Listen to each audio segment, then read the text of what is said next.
Roberto Sifuentes.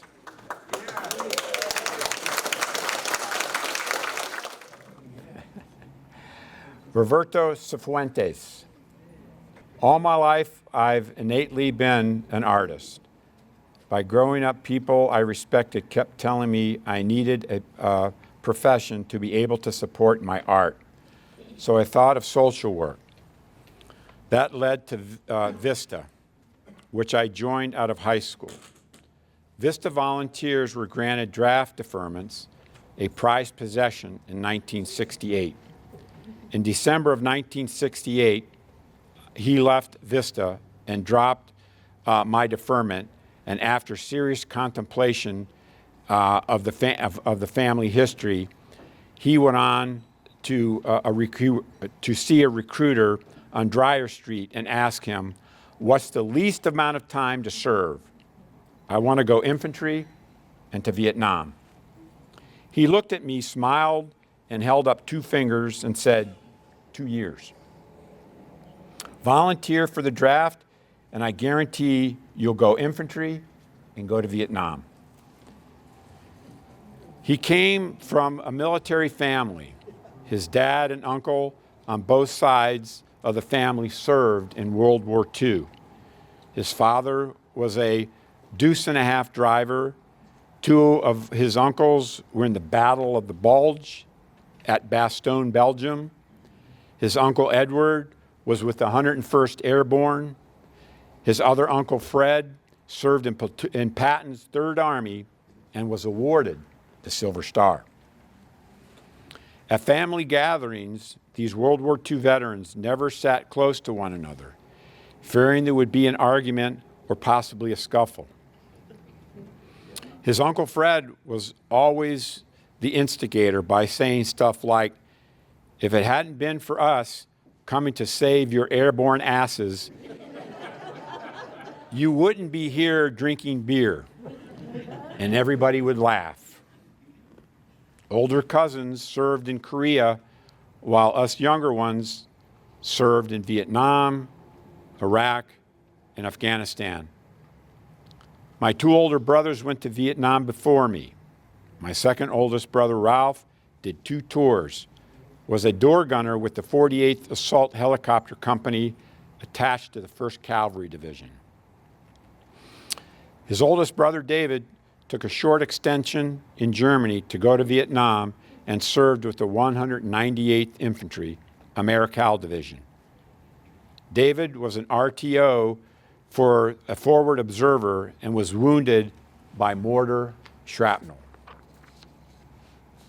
Being the youngest, he was the last of Sifuentes' brothers to lose his hair. While with the 3rd of the 325th 82nd Airborne Division, Fort Bragg, North Carolina. He received his orders for Vietnam in 1970. He was assigned to C Company, 3rd Battalion, 503rd Airborne Infantry, 174th Airborne Brigade as an M60 machine gunner. He got wounded on February 11, 1971 in the Tiger Mountains of Vietnam. It was about 3 in the morning when he got hit by what was called harassment team, usually 2 or 3 men. He caught the 2nd or 3rd AK round. The firefight lasted about 8 to 10 seconds, and they were gone. Sergeant Hernandez asked, "Anybody hit?" He answered, "Yeah." He says, "Who?" "It's Fuentes." He goes on, "What?" Our medic was with our platoon leader, his RTO, and another guy on a second ambush up the mountain from us. Sergeant Henderson and I worked on my leg while the guys made a sweep of the area. As we waited for the dust-off to find us, we were trying to shoot pin flares through the tree branches so the dust-off could locate us. Now, I know about how time can slow down. It always seemed the dust-off took almost 2 hours to find us. Years later, when I visited my gunner Joe Lopez, and my ammo bearer, Carlos Dominguez, I asked the same question. How long did it take to dust off to find us? They both answered, not more than 10 to 12 minutes. That's what saved my life that night. Quick response of the dust-off chopper. The dust-off chopper couldn't land, so they lowered the jungle penetrator through the branches.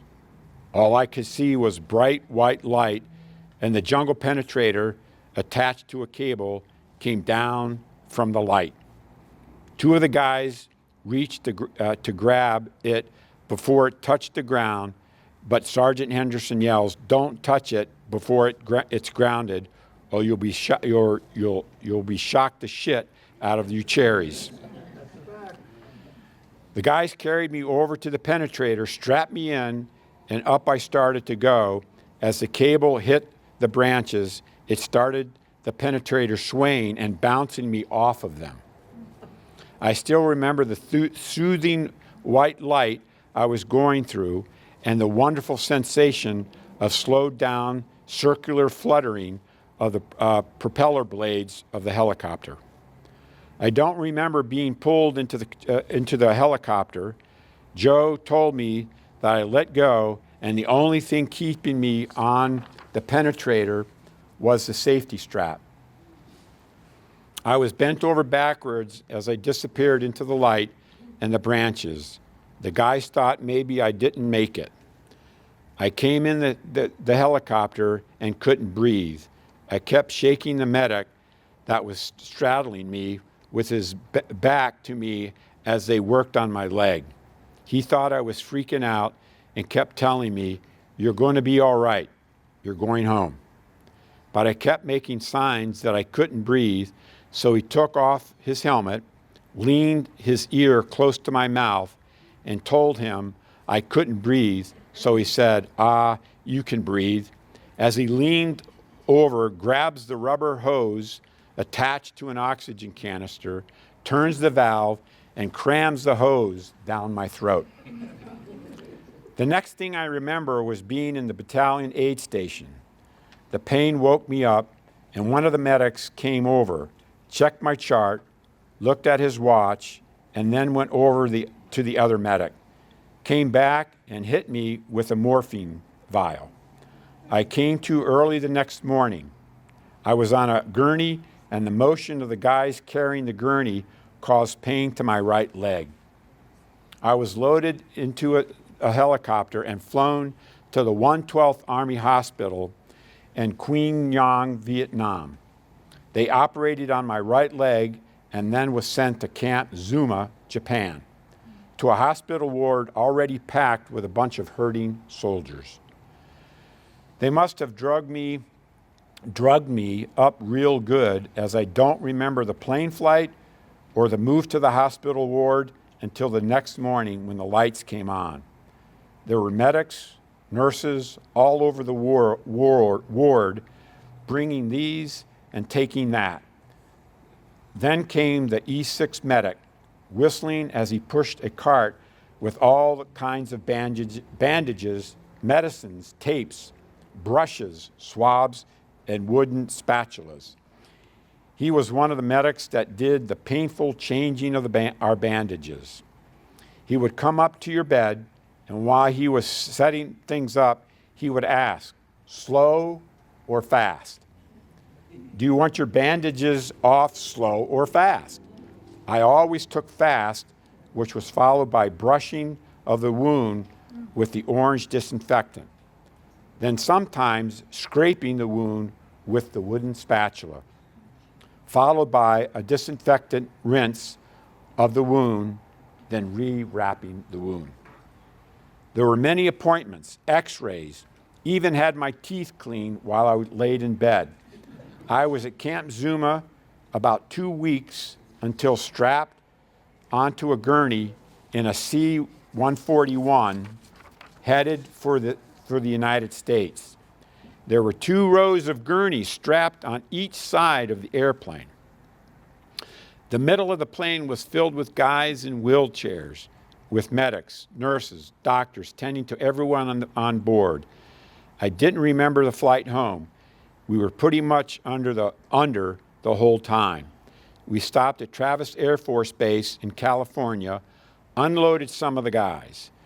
When the ramp was open to unload the guys, some of us were able to see and hear protesters lining the fence that separated us at a distance. There were a few FUs heard in the plane as the ramp closed. The C-141 headed straight to Kelly Air Force Base in San Antonio, Texas, where there was a welcoming committee we saw off at a distance drinking coffee. It was early in the morning. From Kelly, our gurneys were strapped to the inside of seatless blue Air Force buses, driven down I-90 East to I-35 North. A drive had done countless times to BAMC's Beach Pavilion, then on to the orthopedics ward in Fort Sam Houston Hospital. BAMC and its medical holding company became my home for the next 13 months. I was medically retired from the United States Army on April 3rd, 1972, at Fort Sam Houston, San Antonio, Texas. Ladies and gentlemen, Roberto Sifuentes.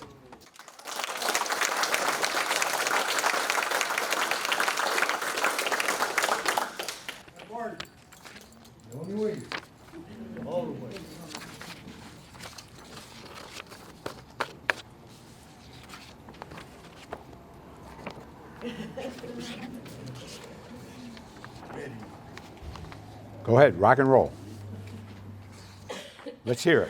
First, I want to thank the Lord for his heartfelt honor and for giving me a longer life than what I thought I had coming.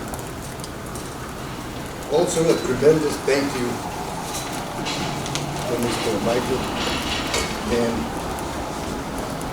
for his boundless generosity to all veterans, especially his beloved grunts.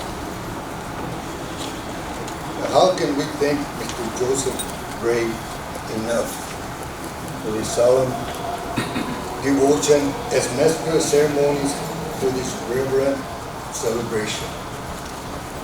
Of course, a sincere gratitude to the Quilts of Valor ladies for their altruistic time and labor of love on these uniquely marvelous quilts.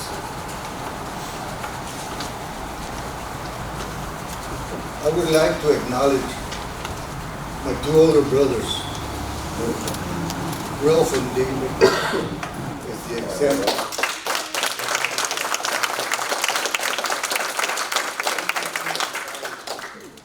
Now, if I had only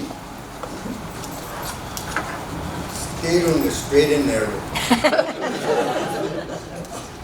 Last, and to all in attendance who honor us with your presence, thank you very much.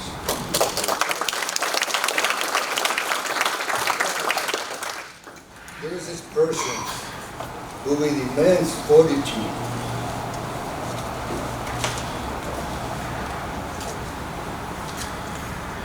has been my salvation from the demons that are brought home with me in the dark regions of my soul.